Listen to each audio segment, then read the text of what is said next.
So next question है, ये भी एक इम्पॉर्टेंट क्वेश्चन और बहुत बार क्लास में बताया गया है। एनर्जी लॉसेस इन ट्रांसफार्मर, एनर्जी लॉसेस इन ट्रांसफार्मर, इन ट्रांसफार्मर। ठीक है, तो सबसे पहले क्या होता है, कॉपर लॉस।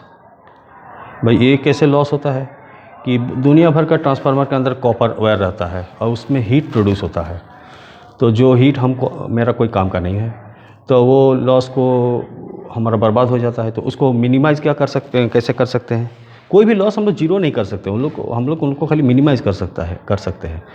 तो उसको कम करने के लिए हम लोग मोटा वायर यूज़ करेंगे, यानी पतला वायर को रिप्लेस कर देंगे मोटा वायर से। तो क्या होगा, रेजिस्टेंस कम होगा तो लॉस कम होगा। दूसरा लॉस है आपका eddy current loss, eddy current loss.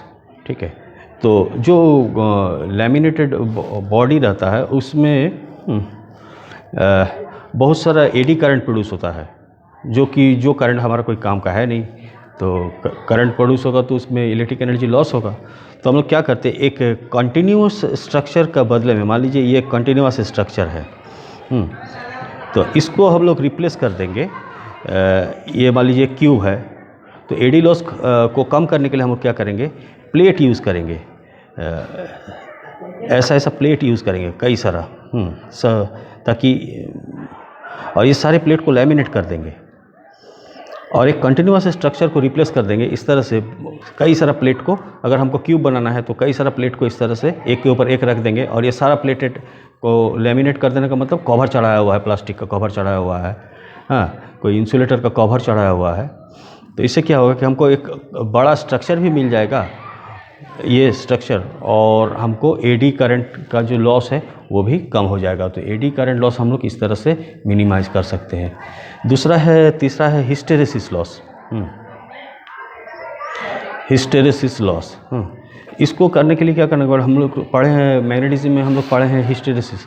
तो हम लोग ऐसा मटेरियल चूज़ करेंगे जिसका ये जो एरिया है, हिस्टेरेसिस का जो ये एरिया है, हिस्टेरेसिस कर्व का ये जो एरिया है, क्योंकि लोहा है हम लोग यूज़ करते हैं कोर मटेरियल में, तो ऑलवेज मैग्नेटाइज होता है और डीमैग्नेटाइज होता है, इससे भी काफ़ी एनर्जी लॉस होता है। तो हम लोग ऐसा मटेरियल चूज़ करेंगे जिसका ये एरिया बहुत कम हो, तो एरिया कम होगा तो हिस्टेरेसिस लॉस भी कम होगा।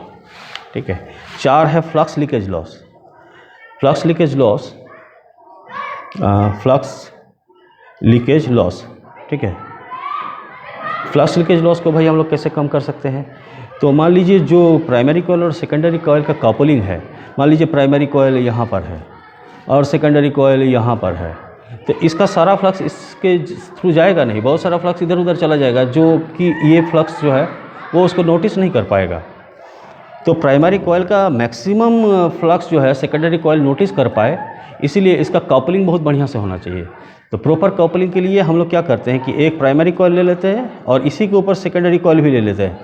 ठीक है, लैमिनेटेड प्राइमरी कॉइल के ऊपर लैमिनेटेड सेकेंडरी कॉइल, ऐसा ले लेने से प्राइमरी कॉइल का जो ये आपका फ्लक्स है most of them secondary coil से गुजरेगा, क्योंकि सेकेंडरी कॉइल से जो फ्लक्स गुजरेगा उसी को सेकेंडरी कॉइल नोटिस करेगा। तो ऐसे ही अगर रखेंगे तो कुछ इधर चला जाएगा तो जो सेकेंडरी कॉइल नोटिस ही नहीं कर पाएगा, तो उससे ये फ्लक्स जो है लॉस हो जाएगा। तो ऐसा हम लोग करते हैं कि प्राइमरी कॉइल के ऊपर सेकेंडरी कॉइल लगा देते हैं। अब उसको लैमिनेट करना पड़ेगा, ना तो शॉर्ट सर्किट हो जाएगा, तो जल जाएगा। तो प्राइमरी कॉइल के ऊपर सेकेंडरी कॉइल को ऐसे करके वाइंड कर देने से फ्लक्स लीकेज लॉस को हम लोग कम कर सकते हैं। तीसरा है हमिंग लॉस।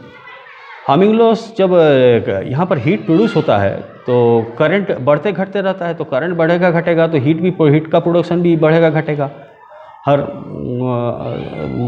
सेकंड में। तो इससे क्या होगा कि उसका जो मटेरियल है वो कभी एक्सपेंड करेगा कभी कॉन्ट्रैक्ट करेगा, तो इससे एक ठो आवाज़ आता है। तो ये आवाज़ आता है तो वो भी एक एनर्जी लॉस है। तो आप देखिएगा ट्रांसफार्मर के सामने एक आवाज़ आता है, हमिंग आवाज़ आता है, तो ये बोलता है हमिंग लॉस। और इसको हम लोग कम नहीं कर सकते हैं, लेकिन ये एक तरह का लॉस है। तो एक पांचवा लॉस जो है, जो कि हम लोग मिनिमाइज़ कर नहीं सकते, लेकिन ये भी एक लॉस से हम लोग को गुजरना पड़ता है, इसको बोलता है हमिंग लॉस। ओके, तो ये 5 तरह का लॉसेस है। इसको याद कर लीजिए। तो एक ये भी क्वेश्चन तैयार हो जाएगा, 2-3 नंबर का ये भी पूछ सकता है। तो इसको बोलता है these are the losses of energy losses in a transformer. Okay.